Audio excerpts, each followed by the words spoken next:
Aujourd'hui, mes chers frères et sœurs, j'aimerais que nous recevions tous une véritable exhortation, un encouragement de la part de l'Éternel pour ce qui est de notre liberté en Christ.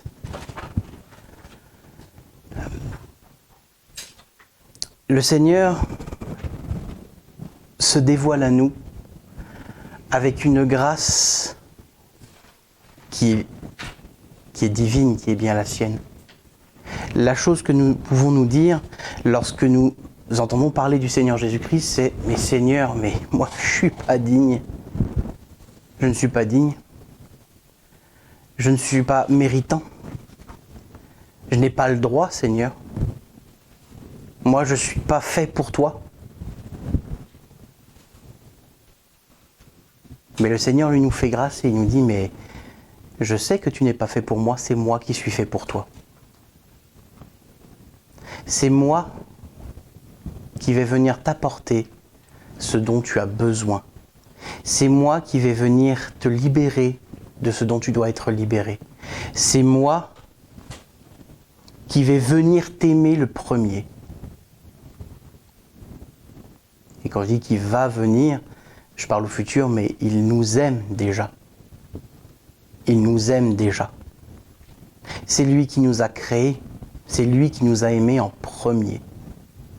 Et lui, ce qu'il propose, ce qu'il nous propose, c'est que nous l'aimions en retour par ce même amour, le même amour, qui est Seigneur, en toi j'ai toute liberté. Alors qu'est-ce que c'est que la liberté en Christ ? C'est vrai que ça c'est quelque chose qu'on entend très souvent. Oui, on est libre en Christ. Et souvent ce qu'on peut nous rétorquer, ouais bah t'es chrétien, t'as pas le droit de fumer, t'as pas le droit de te bourrer, t'as pas le droit de ceci, t'as pas le droit de cela, t'as pas le droit de dire de gros mots, t'as pas le droit. On entend ça tout le temps. On est tout le temps face au mensonge de l'ennemi qui dit croire en Dieu, c'est se mettre sous un tas de carcans. C'est se mettre sous un tas de lois, tout un tas de règles qui font que nous ne sommes plus libres de quoi que ce soit. Sauf que c'est réellement l'ennemi qui essaye de faire passer sa propre prison pour un moment de liberté.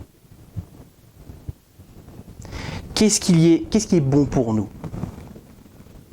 Quelle est la chose qui va rétablir notre nature originelle, celle pour laquelle le Seigneur nous a créés ? C'est bien de revenir à Christ. L'ennemi a tout intérêt de nous faire penser que c'est une prison pour que nous soyons au contraire prisonniers de sa cage dorée.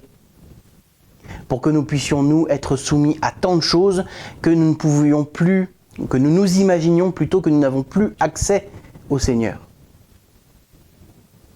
Alors beaucoup pourraient me dire, oui mais accès au Seigneur, je suis chrétien, donc du coup j'ai accès au Seigneur, ça je le sais, ça ne me concerne pas. Si, vous allez voir que ça nous concerne tout au long de notre vie, absolument tout au long de notre vie. Et encore plus je dirais lorsque, oui nous avons rencontré notre Sauveur, oui nous sommes sauvés, mais encore plus que lorsque nous voulons le servir, lorsque nous voulons marcher avec lui, lorsque nous prenons la décision de lui confier notre vie. Ça prend encore plus une importance là de bien être conscient que nous pouvons être libérés en Christ d'absolument tout dans notre vie. On va lire ce simple passage dans la parole, dans Galates, au chapitre 5. C'est un seul verset, c'est le premier verset du chapitre 5 de Galates. C'est pour la liberté que le Christ nous a libérés. Tenez donc ferme et ne vous remettez pas sous le joug de l'esclavage. Alors qu'est-ce que c'est que le joug de l'esclavage ? Je suis esclave de personne, si ce n'est peut-être de mes chefs, mais bon ça c'est un autre débat. Mais qu'est-ce que c'est de se remettre sous l'esclavage de quelque chose ? Ne vous remettez pas sous le joug de quelque chose qui peut vous éloigner du Seigneur. Sous quelque chose qui va vous prendre du temps sans le Seigneur. Quelque chose qui va faire que lorsque vous serez en train de faire cette activité-là, si le Seigneur se rappelle à vous en disant « prends un instant pour prier », vous disiez « oui mais je suis occupé Seigneur ». Alors ça paraît un peu compliqué, on se dit oui c'est bien mignon, mais si c'est ça, on ne fait plus rien, on n'a plus le droit de plus rien, etc. Non, ça c'est un autre mensonge de l'ennemi. Nous avons accès au Seigneur à chaque moment, à chaque instant. C'est à nous de prendre la décision de laisser le Seigneur nous reprendre, laisser le Seigneur nous diriger, laisser le Seigneur en réalité nous retirer ses carcans. Quand nous ne croyons pas à l'Éternel, ou tout du moins que nous avons encore besoin de le rencontrer, qu'on n'est pas encore certain que notre Sauveur est bien notre Sauveur. Satan va nous couvrir de mensonges en disant « Ah mais il faut que tu arrêtes ça pour être sauvé. Il faut que tu arrêtes ça pour être sauvé. Il faut que tu fasses ça pour avoir accès au Seigneur Jésus. Il faut que tu fasses ça, puis ça, tu n'auras plus le droit de le faire. Et puis ça, et puis ça. Puis il va mettre une quantité astronomique de mensonges en disant si tu veux venir au Seigneur, il faut que tu sois conforme. Je prends parfois cette image-là, je ne sais plus qui c'est qui me l'avait donnée, mais on ne va pas prendre une douche lorsqu'on est propre. On ne va pas se laver quand on est propre, on va se laver quand on est sale. Donc on vient au Seigneur Jésus alors qu'on est couvert de ces péchés-là. Pourquoi ? Parce que c'est bien lui qui va nous corriger, c'est bien lui qui va nous laver de ces péchés. C'est bien lui qui va venir nous rétablir. Pas l'inverse. Nous, on n'est pas capable d'être purs pour le Seigneur, mais lui, le Seigneur, peut nous purifier pour que nous ayons accès à lui. C'est pour ça qu'il est mort sur la croix. C'est pour ça, c'est pour nous réconcilier avec le Père, c'est pour rétablir notre nature originelle. Celle d'un être humain qui est en Christ et Christ qui est en lui. C'est ça, la vérité. Donc, sentons-nous libres de venir à Christ lorsque nous ne croyons pas, lorsque nous ne sommes pas certains, tout simplement parce qu'en réalité, nous pouvons le faire. Nous pouvons le faire. La première chose à faire, c'est de rencontrer son Sauveur. C'est la toute première chose, rencontrer son Sauveur. Seigneur, peu importe qui je suis, Seigneur, tu sais comme je suis. Je te demande pardon, Seigneur. Je ne peux pas me corriger moi-même, Seigneur. Je ne peux pas faire, je peux pas m'arrêter de fumer, je ne peux pas m'arrêter de faire ces péchés-là. Je ne peux pas non plus, Seigneur, je ne peux pas être fidèle. Je ne peux pas faire tout ce qui est marqué dans la Bible, Seigneur, je ne peux pas. Je te demande pardon, Seigneur, je ne peux pas. Et le Seigneur lui répondra, mais oui, je sais que tu ne peux pas, c'est pas un problème. Viens me voir. Viens me voir, viens me rencontrer. Viens te rendre compte que je vais t'aimer en premier. Ça, c'est la première étape. Et on se rend compte qu'en réalité, tous ces carcans que l'ennemi essaie de nous convaincre que nous ayons, que tous ces péchés, toutes ces choses qui nous empêcheraient, soi-disant, de rejoindre le Seigneur, sont faux. Nous avons une totale liberté de venir au Seigneur Jésus-Christ, quelque péché que ce soit. Le seul cas de figure pour lequel on ne peut pas venir à Christ, c'est le péché contre le Saint-Esprit, encore une fois. Mais là, on ne se poserait même pas la question. J'ai entendu parler d'un frère dernièrement qui pensait qui avait peur en tout cas d'avoir péché contre le Saint-Esprit, et du coup qui avait peur pour lui, il disait c'est fichu pour moi.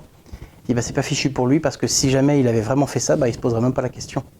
Ça ne lui viendrait même pas à l'esprit d'être inquiet à cette idée-là, d'avoir péché contre le Saint-Esprit. Ça ne lui viendrait pas à l'idée. Donc, il n'y a rien qui nous empêche de venir au Seigneur Jésus-Christ. Rien. Et certainement pas notre nature charnelle, parce que nous sommes capables de rien, mais Dieu, lui, peut tout pour nous. Et il veut tout d'abord nous sauver. La suite logique, lorsque nous venons à Christ, que nous l'ayons rencontré, c'est de vouloir le connaître plus, de vouloir aller plus loin avec lui. C'est notre intérêt, qu'il est d'abord notre Sauveur, mais en plus qu'il est notre Seigneur. Et là, ça complique un petit peu les choses pour nous parce que on se rend compte que oui, mais je suis pécheur. Il y a beaucoup de choses que je fais qui me prennent du temps et qui m'éloignent de mon Seigneur. Mais je ne peux pas changer ma nature.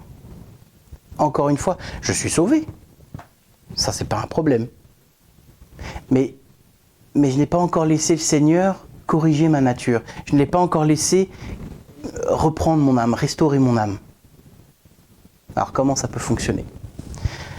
Alors moi, je vous avoue que, à titre personnel, quand je voyais toutes les choses qu'il fallait faire dans la Bible, moi j'étais en mode panique, j'avais l'impression d'être submergé d'une tonne de règles, etc. Je dis oui, mais alors Seigneur, du coup, en fait, les mêmes problèmes pour venir au Seigneur Jésus-Christ, Satan, il se savait des mêmes choses pour dire, maintenant tu le serviras pas. Eh bien, encore une fois, ce sont des mensonges. Mais Seigneur, je fais ci, je fais ça, je pêche, il y a des choses pour lesquelles je ne suis pas libéré. Je ne suis pas libéré, Seigneur, puisque je le fais toujours. Pourtant, Seigneur, tu as dit que tu me lavais de mes péchés, que tu m'as rendu victorieux. Ah oui, mais le Seigneur, lorsqu'il s'occupe de nous, il ne le fait pas avec perte et fracas, il ne le fait pas avec déchirement. Ce n'est pas une opération sanguinolente et brusque. Il le fait avec une nature douce, il le fait avec son temps et il s'adapte à nous, à nos capacités et à notre personnalité. Il y a des choses pour lesquelles il va nous libérer tout de suite. Ah, Seigneur, tu es mon sauveur, bloum, bénédiction, on arrête un péché qu'on fait tout le temps. Voilà. Il n'y a pas de souci pour ça, le Seigneur, il sait ce qu'il fait. Il y a des choses qui sont un peu plus ancrées en nous, un petit peu plus ancrées. Et parfois, ce qui est terrible, c'est que ce ne sont parfois même pas des péchés. Parfois, c'est une activité qui n'est pas un péché en soi, mais sous lequel en réalité nous avons une certaine soumission. Nous sommes sous le joug de l'esclavage de quelque chose qui n'est pas un péché en soi, mais qui nous prend du temps. Et tout ça, on se dit, mais Seigneur, mais comment est-ce que je peux faire? Comment est-ce que je peux faire? Seigneur, je ne peux pas m'arrêter de faire ça. J'aime trop ça. Et c'est pas un péché en soi. Si je prends un exemple, personnellement, moi, ça va être les jeux vidéo, par exemple. C'est pas un péché de jouer à un jeu vidéo. Moi, j'aime les jeux vidéo, je vous assure. J'ai beau avoir 33 ans, croyez-moi, les jeux vidéo, j'adore ça. C'est ce que j'aime, c'est une passion. Mais ça me prend du temps. Tout du moins, ça m'en prenait encore beaucoup encore auparavant. Je pouvais passer 12, 13, 14 heures d'affilée sur un jeu, c'est pas un problème. À une période, en plus je travaille de nuit, donc les nuits où je travaillais pas, pas de raison de sortir de chez soi parce qu'on est en pleine nuit, je dormais pas, puis du coup je jouais toute la nuit. Et parfois, la culpabilité me prenait, je disais, ouais, mais si j'avais prié, si j'avais lu ma Bible pendant toutes ces heures où j'ai joué aux jeux vidéo, puis là du coup, je suis sous le coup de l'accusation. Je me dis, je fais tout ça, puis je suis pas fidèle pour le Seigneur, et puis là j'aurais pu prendre du temps pour prier, je l'ai pas fait, puis accusation. L'accusation, encore une fois, est à rejeter. L'accusation, c'est Satan, c'est l'ennemi. Le Seigneur n'accuse pas. Il dévoile des problèmes, mais il n'accuse pas. Si vous vous sentez accusé, si vous vous sentez accablé, si vous vous sentez lourd, si vous vous sentez sous l'attaque, sous la dépression, sous le désespoir, ça c'est pas le Seigneur. Ça c'est l'ennemi.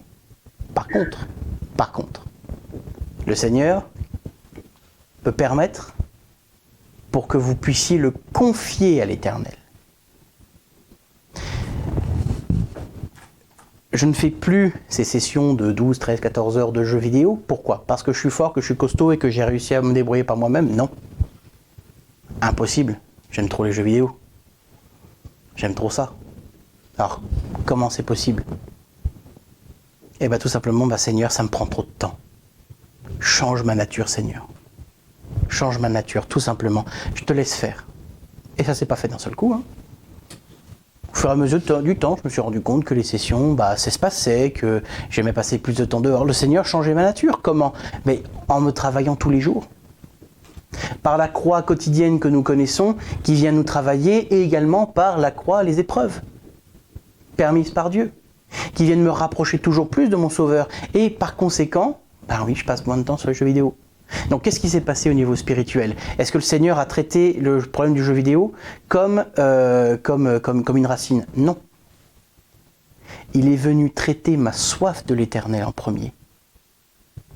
Il est venu chercher la racine, me donner faim et soif de lui. Montrer à quel point j'ai tout intérêt à le connaître. Et inspirer cet amour pour mon Christ, cet amour pour mon Sauveur et pour mon Seigneur, qui vient faire que, oui, mais Seigneur, si toi tu m'appelles, moi je vais courir vers toi. Et du coup, ce n'est plus, entre une session de jeux vidéo et une session de prière, de lecture de ma Bible, c'est plus trop la session de jeux vidéo que je choisis. Pourquoi? Parce que mon intérêt est ailleurs. Mon intérêt est ailleurs. Donc n'essayons pas de lutter par nous-mêmes en essayant de réduire nos heures de séries, de jeux vidéo, de films, de je ne sais quel sport, de quelque chose, peu importe ce que c'est, ou en fait, tout ce qui nous prend du temps, tout ce qui nous éloigne de Dieu, n'essayons pas de réduire ça par nous-mêmes, c'est pas possible. On y reviendra forcément, on va arriver pendant un temps, puis on va se casser la figure. Et une fois qu'on sera cassé la figure, on se dira, en fait, je suis mauvais, j'y arriverai jamais. Le Seigneur, je vaux pas le coup pour le Seigneur. Et on reviendra toujours dans ce même mouvement. Mais plutôt, Seigneur, change ma nature dans l'ordre que toi, tu as choisi.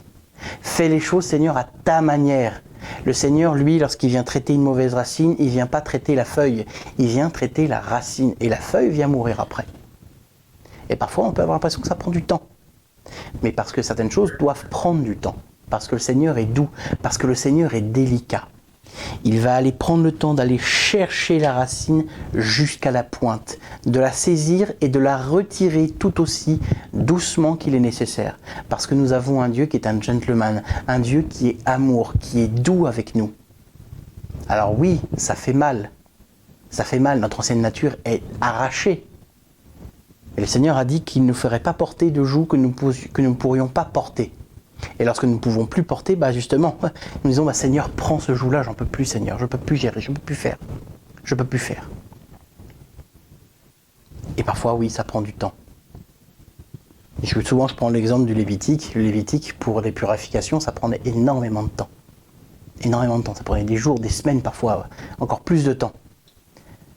Parce que oui, il y a des choses, des problèmes qui sont enracinés. Il y a des choses que le Seigneur veut traiter dans son entièreté.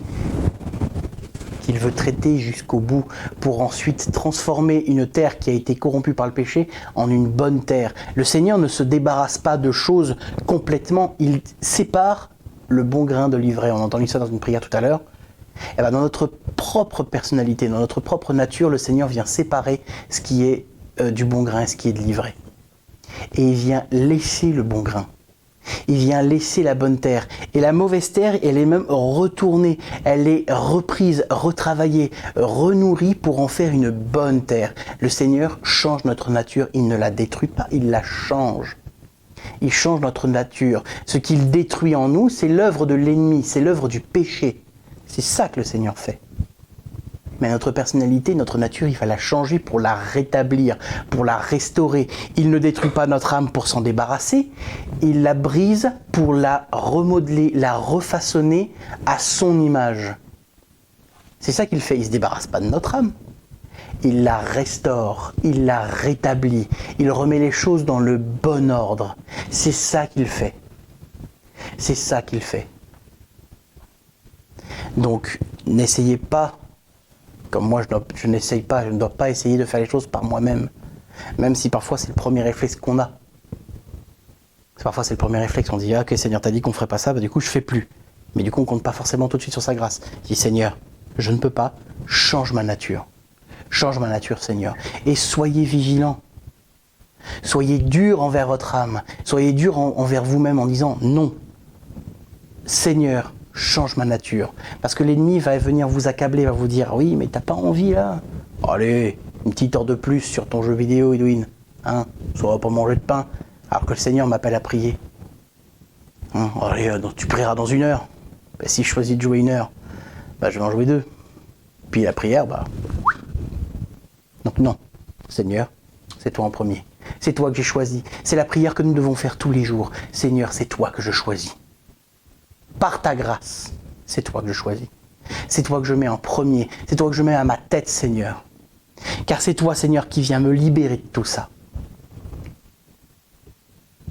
Et on parle de liberté. On pourrait penser, oui, mais si je suis libre, je peux être libre de jouer aux jeux vidéo sans que ça ait de conséquences. Je peux être libre de ne pas prier si je veux. Je peux être libre de regarder ma série, je peux être libre d'aller fumer, je peux être libre de faire tout ça.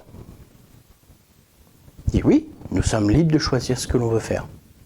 Mais attention, il y a des conséquences. N'oublions pas, nous sommes libres, mais il y a des conséquences.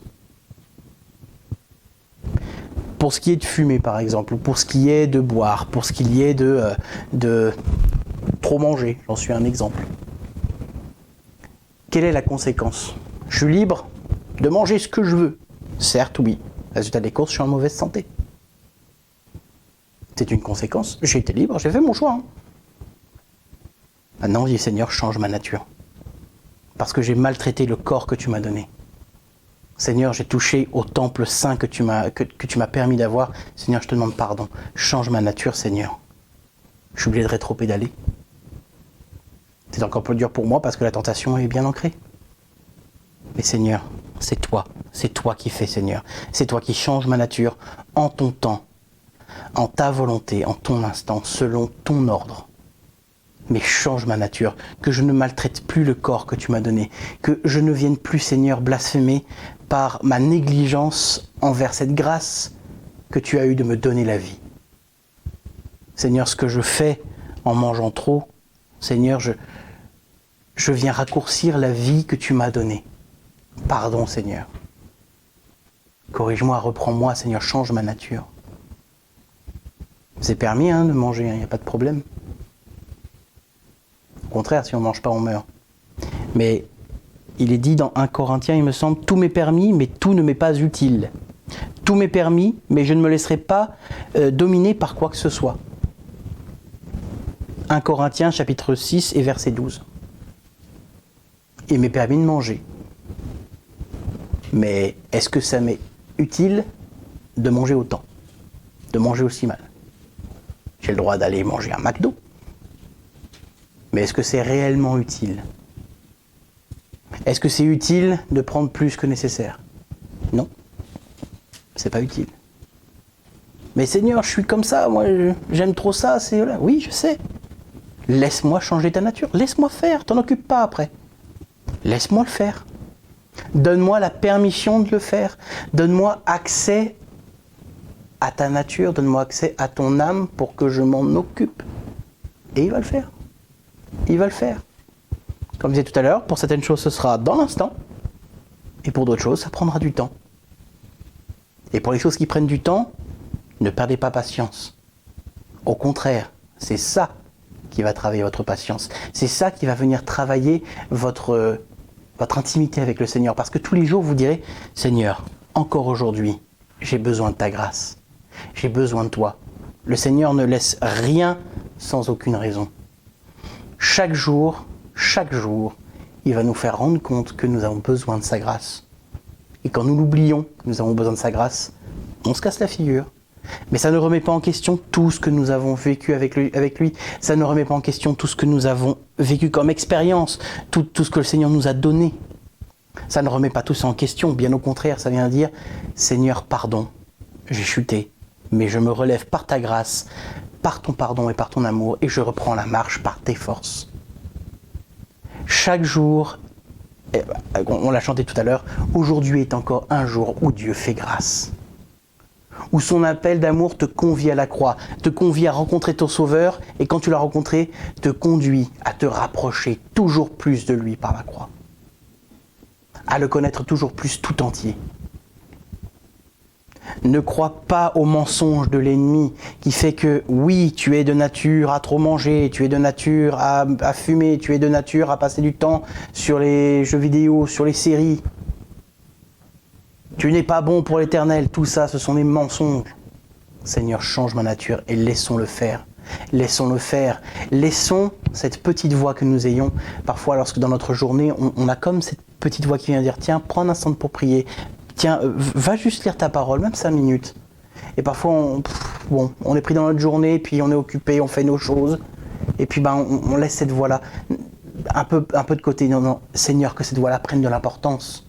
Seigneur, rends-moi sensible à ta voix, à ta présence, Seigneur. Que je puisse voir où tu es. Que je puisse regarder vers où est mon Seigneur. Pour que je puisse attendre ses instructions. Que je puisse attendre toujours de mon Seigneur. Seigneur, change ma nature, ouvre mes yeux. Retire les voiles qui viennent occuper mon esprit, qui viennent occuper mon âme. Seigneur, ton esprit dans mon esprit. C'est ça, Seigneur, que je désire ton esprit, je désire ta connaissance, ton intelligence, ta sagesse, non pas la mienne, Seigneur, car je fais tout avec folie. Mais Seigneur, je me confie entièrement et totalement en toi. C'est en toi, Seigneur, qu'est toute mon espérance. Et c'est d'autant plus important de vivre de cette manière-là. Pourquoi ? Parce que, on le disait tout à l'heure, pour nos proches, on est souvent inquiets, ceux qui n'ont pas rencontré le Seigneur. Et on se dit, mais on aimerait bien les convaincre. Non, c'est pas possible, n'essayez pas de convaincre quelqu'un, vous n'y arriverez pas, il n'y a que le Seigneur qui peut se révéler. Par contre, par notre témoignage, il y a cette graine de curiosité envers le Seigneur. Il y a cette petite étincelle de lumière qu'on dit, tiens, ça a brillé. C'est vraiment Moïse qui passe sur le chemin et qui voit une lueur dans la montagne. Et qui voit l'arbuste brûlé.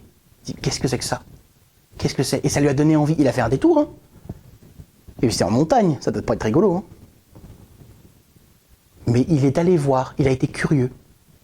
Et il a rencontré son Seigneur. C'est la même chose pour nous.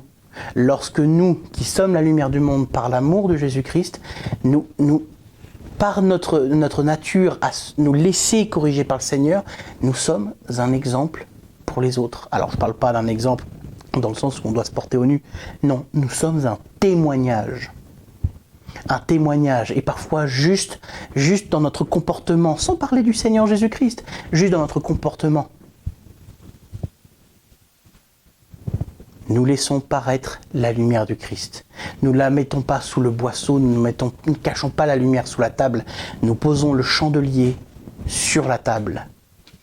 Nous posons le chandelier sur la table, qu'elle soit visible, qu'elle éclaire la pièce, qu'elle éclaire, elle rayonne. Et il n'y a que en nous laissant mourir, notre ancienne nature mourir, que nous pouvons laisser cette lumière briller. Et cette lumière qui brille, est-ce que c'est nous qui la faisons briller ? Non. C'est le Seigneur qui brille et qui éclaire ce qu'il y a autour, et également ceux qui sont dans la pénombre. Il nous éclaire, nous, et ceux qui sont dans la pénombre. Au séminaire de samedi dernier, Marie nous disait que les amis autour d'elle s'étaient convertis et avaient rencontré leur Sauveur. Marie, elle n'a rien fait de spécial pour les convaincre, et pourtant, c'est son exemple, c'est ce qu'elle a vécu, c'est son témoignage avec le Christ qui a fait que certains ont dit « Waouh, mais qu'est-ce que tu vis là ? Raconte, c'est quoi ça ? C'est quoi cette lumière que je vois ?» C'est pas Marie qui brille, qui faisait briller plutôt. Mais c'est le Seigneur Jésus-Christ dans Marie qui était en train de briller. Nous sommes un témoignage pour les autres. À ceci, tous reconnaîtront que vous êtes mes disciples. À ceci, à la lumière que vous laisserez vivre, tous verront ma lumière à travers vous. Changez d'abord votre nature. Comment ? En faisant nous-mêmes ? Non. Encore une fois, je le répète, en laissant le Seigneur le faire à votre place. Et en lui faisant confiance, il le fait. Il le fait. Et lorsque vous chutez, lorsque vous péchez, Seigneur, pardon. Pardon, je reprends la marche. Je reprends la marche, Seigneur, par ta grâce. Je ne me laisse pas freiner. Seigneur, tu vois ces choses-là qui prennent du temps dans ma vie. Tu vois ces choses sur lesquelles j'ai réellement une soumission, Seigneur, parce que j'aime ça, parce que ma nature charnelle aime ça. Je sais, Seigneur, que je ne pêche pas en regardant un film, alors que je devrais prier en soi. Bon, je ne vais pas m'attirer non plus ceux qui vont dire « Oui, si tu ne choisis pas le Seigneur, si tu pêches, etc. » Bon, clarifions les choses. Je ne pêche pas en regardant un film. Je ne pêche pas en jouant aux jeux vidéo. Mais Seigneur, pourvu qu'aucune de ces activités-là ne prenne le pas sur toi. Et si Seigneur, ça doit être totalement effacé de ma vie, alors Amen. Amen. C'est pas un problème. J'ai pas besoin de film pour vivre. Comme on dit, tout m'est permis, mais tout m'est pas utile. Regarder un film, ça m'est pas utile. Jouer aux jeux vidéo, ça m'est pas utile. J'aime ça, le Seigneur me reprend pas quand je fais une partie de jeux vidéo. Cet après-midi, j'ai prévu de jouer avec des amis. Je pense pas que le Seigneur va faire tomber la foudre sur moi. Je ne vais pas pécher. Mais si le Seigneur me dit, mais attends, mais prends un instant pour prier à la place de jeux vidéo. Là, mon but, c'est quoi ? C'est d'être à l'inverse de Moïse et garder mes sandales sur la terre sainte ? Ou c'est, ah mince Seigneur, je m'approche de toi, je retire mes sandales. Je retire ma nature, Seigneur, par ta grâce. Seigneur, non, je ne veux pas laisser, Seigneur, ma nature, mon amour pour tout ce qu'il y a autour dans ma vie, prendre le pas sur ta sainteté.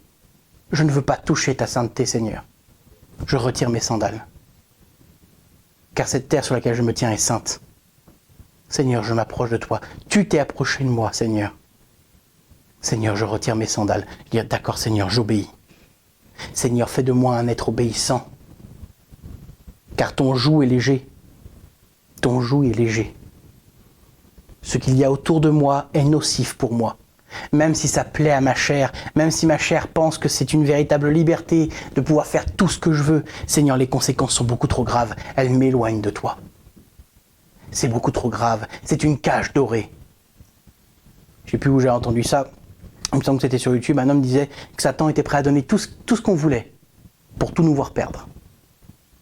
Le Seigneur, il est prêt à nous enlever tout ce qui nous fait souffrir pour gagner la vie éternelle, pour gagner les récompenses, pour gagner sa présence, pour que dans le monde à venir, pour que lorsque nous serons réunis avec lui réellement physiquement, Seigneur, nous puissions être avec toi. Que lorsque nous serons là aux portes de son royaume, il ouvre la porte et dit « Ah, toi, je te connais. Toi, je te connais. » C'est ça notre espérance, c'est ça que nous allons gagner. Être réunis avec notre Dieu, c'est la chose pour laquelle nous devons courir. Ne perdons pas notre temps parce que si nous perdons notre temps à vouloir avoir ces libertés terrestres, nous serons éloignés, séparés de Dieu. Mais moi, j'ai qu'une peur. C'est que le Seigneur vienne me dire « Toi, je ne te connais pas. » Mais Seigneur, je suis chrétien. Oui, mais t'as pas voulu me connaître. Donc oui, tu es sauvé, il n'y a pas de souci. Je t'aime quand même, mais je ne connais pas ta nature. Je ne te reconnais pas dans ta nature. Je ne te connais pas parce que je ne me reconnais pas en toi. Tu ne seras pas de mon royaume. Tu seras dans la nouvelle terre, il n'y a pas de problème, tu es sauvé. Mais tu ne t'es pas laissé saisir par ma nature. Tu ne t'es pas laissé transformer par ma nature. Je ne te connais pas. Moi, ça me fait peur. J'ai peur à l'idée, moi, que mon Sauveur un jour me dise, que mon Seigneur me dise, mais toi, je ne te connais pas. Ça me fait peur. Laissons le Seigneur nous saisir, changer notre nature. Et on verra que même les choses qui ne sont pas des péchés en soi, se révéleront être des véritables carcans. Ce que l'on considérait comme étant notre liberté, en réalité nous emprisonne, car il nous sépare de notre Dieu. Et il suffit d'une toute petite chose pour que nous ne voulions pas prendre un temps à part avec le Seigneur. Donc changeons notre nature. Et quand le Seigneur nous fait comprendre qu'il y a quelque chose qui nous prend du temps, qui nous prend de notre liberté de le louer lui, alors Seigneur, je te le remets. Je ne vais pas le faire moi-même, Seigneur, ce sera une catastrophe, je vais perdre du temps. Seigneur, je te le remets. C'est toi, Seigneur, qui fais. C'est toi qui rétablis, c'est toi qui t'en occupes. Et j'encourage encore une fois tous ceux qui ne sont pas encore à Christ, qui sont dans le questionnement, dans l'interrogation, qui ne savent pas où ils en sont. Laissez le Seigneur vous approcher. Laissez-le faire. Laissez-le faire. Il va venir vous convaincre. Il saura comment faire. Il saura quoi dire. Et pour vous, qui avez déjà fait ce pas, qui êtes déjà en Christ, lorsque vous voyez vos proches qui ne sont pas en l'Éternel, priez pour eux. Priez, intercédez. Déplacez ce chandelier près de la pénombre dans laquelle se trouvent vos proches. Comment? Par vos propres forces? Hop là, je prends le chandelier, bam, je le fais tomber? Non, Seigneur, par ta grâce, Seigneur, je suis une lumière. Et Seigneur, je te demande, par ta grâce, Seigneur, de poser tes yeux, de diriger cette lumière vers cette personne-là précisément. Le Seigneur vous inspirera pour qu'il prie. Mais intercédez pour vos proches, bien entendu, pour qu'ils puissent rencontrer leur Sauveur. Mais laissez-le faire. Priez. Si le Seigneur vous dit de faire quelque chose, faites-le. Mais si vous n'êtes pas mandaté par le Seigneur, taisez-vous. Laissez le Seigneur faire. C'est lui qui fait. C'est lui qui s'en occupe. Par contre, pour cette question. C'est oui, mais t'es bien mignon avec ton Dieu, mais moi je sais pas, je fume, je bois, je fais la fête, j'ai une vie comme ça. Je dis oui, ben quand moi je suis venu au Seigneur, j'étais pas tout blanc, hein. Et encore aujourd'hui, puisque je pêche toujours. C'est pas l'objectif. L'objectif, il est quoi? D'être saint avant de rencontrer le saint? Bah non, c'est pas possible. Non. Soyons réunis avec la sainteté du Seigneur Jésus. Vous pouvez dire à ces gens-là, ta nature, elle change rien. Ta nature ne change rien du tout. Tu peux venir au Seigneur. Tu peux venir rencontrer le Seigneur. Peu importe ta nature. Que tu aies de mauvaises addictions, que tu sois homosexuel, que tu aies...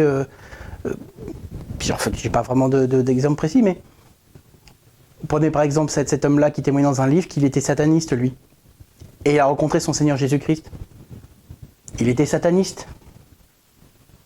Vaudou, je crois. Et il a rencontré le Seigneur Jésus-Christ. Lui, en termes de nature démoniaque, il devait s'y connaître. Et pourtant, le Seigneur a dit, mais viens à moi, c'est moi ton sauveur.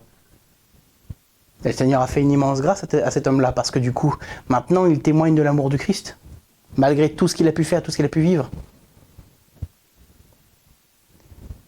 Il n'y a aucune nature, si ce n'est le péché contre le Saint-Esprit, qui pose bien entendu cette séparation définitive avec le Seigneur, mais il n'y a aucune nature ici-bas sur terre qui nous empêche d'aller rencontrer notre Sauveur.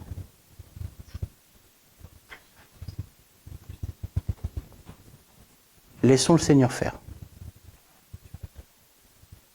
Laissons le Seigneur s'en occuper. Laissons le Seigneur nous rencontrer. Laissons-le faire. Laissons le Seigneur rencontrer nos proches. Laissons-le faire.